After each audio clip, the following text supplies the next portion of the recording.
When someone can no longer live alone or a loved one passes away, often decisions have to be made about selling a home or condo. Now, this can be really overwhelming and emotional as it's a season to say goodbye to memories, familiar surrounding, or a tangible attachment to a loved one. In the last few years, I've found myself helping more people deal with selling properties who find themselves in these circumstances. These situations can come in different forms. Maybe the owner is already in a nursing home or living with family and a property needs to be sold. It could be a surviving spouse realizes they need to live closer to family in another area, cannot live on their own anymore, or need to downsize to a property that still provides independence but isn't as hard to maintain. Or maybe the owner has just passed away.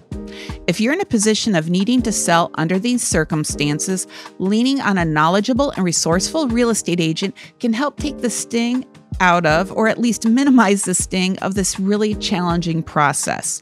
So here are 3 things to consider if a property has to be sold after a loved one passes away and or a surviving spouse needs to move.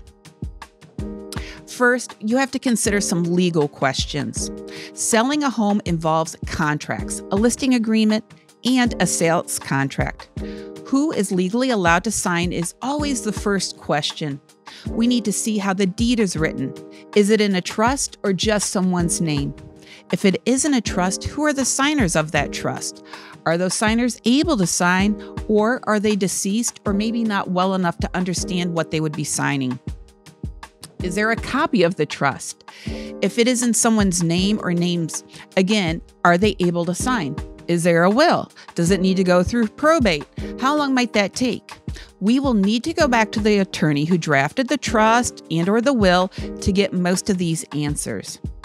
If the owner of the property never had an attorney to work with these things, an attorney may need to be hired to help set these things up so the home can be sold. I have a home I've listed under contract right now. I'm dealing with the daughters of the owners who have both passed away. Their attorney initially told them not to worry about the name of the contract until we had a contract in hand. But the listing agreement between them as the sellers and my brokerage is a contract too. I told them we couldn't move forward until we had the exact name needed, and the attorney has a current copy of the trust, which will be needed for closing. The title company handling the closing ended up needing even a previous copy of the trust in order to have clear title.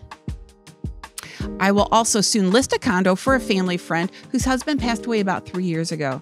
She needs to move up north and to be closer to family. The condo's in a trust, but my friend doesn't have a copy of that trust. She needs to get in touch with the attorney who drafted it to have it updated before we can list her property.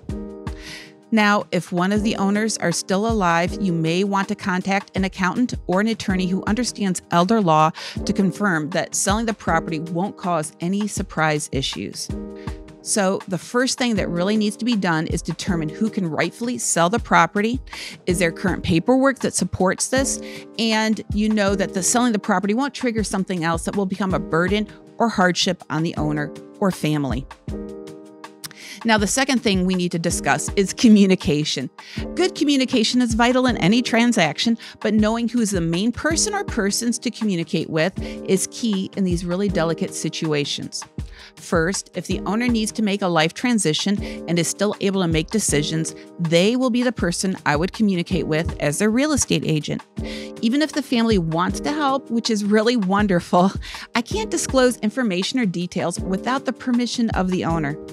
If the owner is deceased, then I would communicate with those who are legally allowed to make decisions.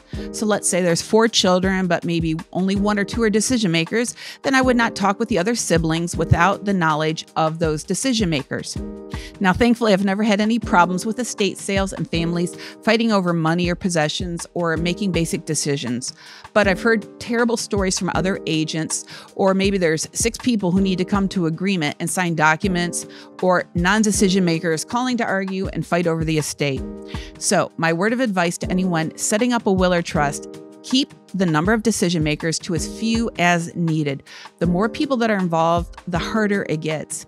Now, I love teamwork when it comes to helping people in life transitions, but I need to make sure that I respect the legal decision makers.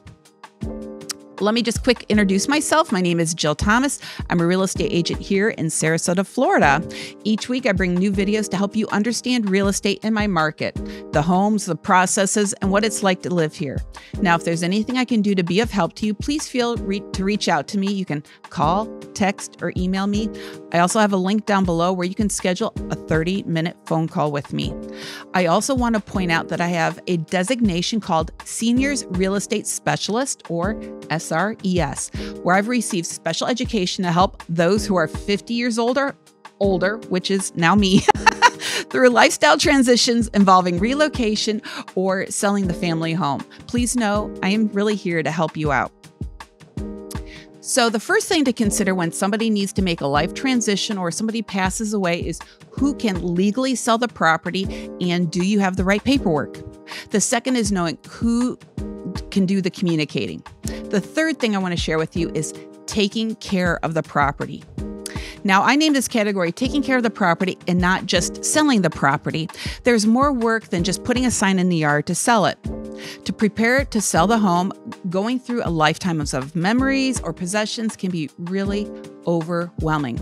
Figuring out what needs to be kept, sold, or donated, or then even thrown out can take longer than what you think. So this is really the first step. Then we need to consider what are some basic repairs or improvements that can be done to maximize a sale.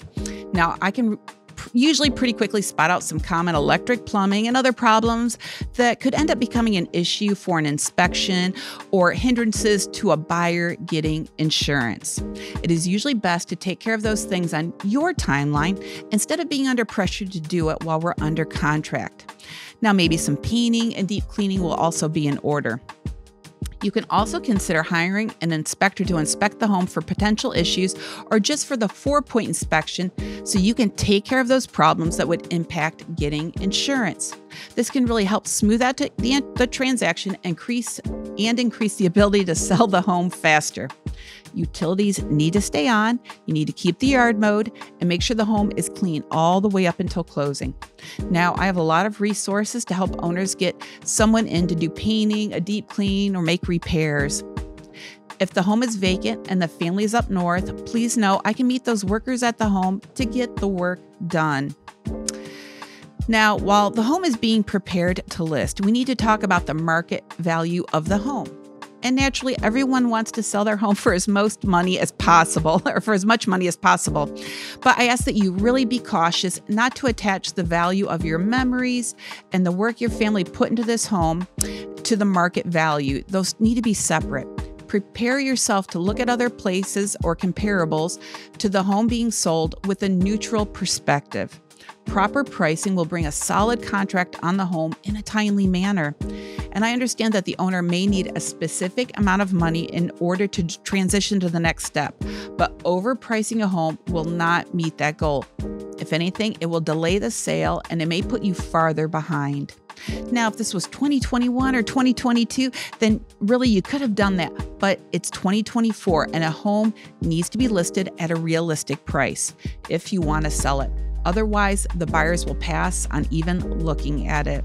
Just to wrap things up, I just want to remind you that it's important for you to have a game plan, know what is most important to deal with as you go through this process, and then finding a solid real estate agent who can help you through this journey and that can make all the difference for you and your family. Find an agent that you can really lean into.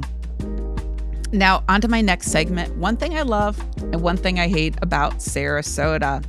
First, one thing I love. Now, I'm going to kind of stick with this video's theme with what I love about Florida. And I want to let you know that there are a lot of options for seniors who need to downsize or cannot live as independently as they once did.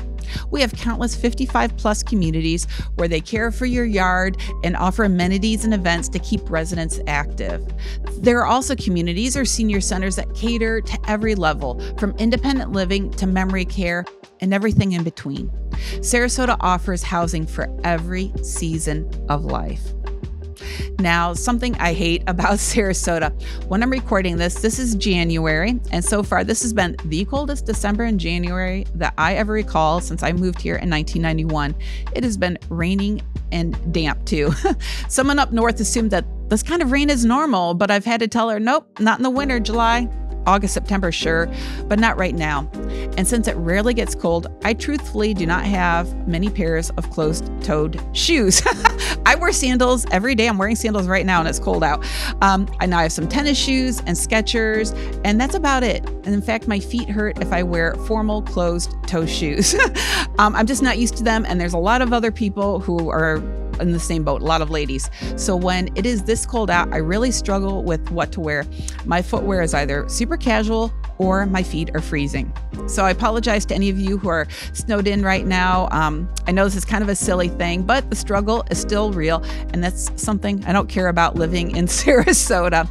Well, thank you so much for watching. Don't forget to reach out to me if I can be of help to you. God bless and have a great day.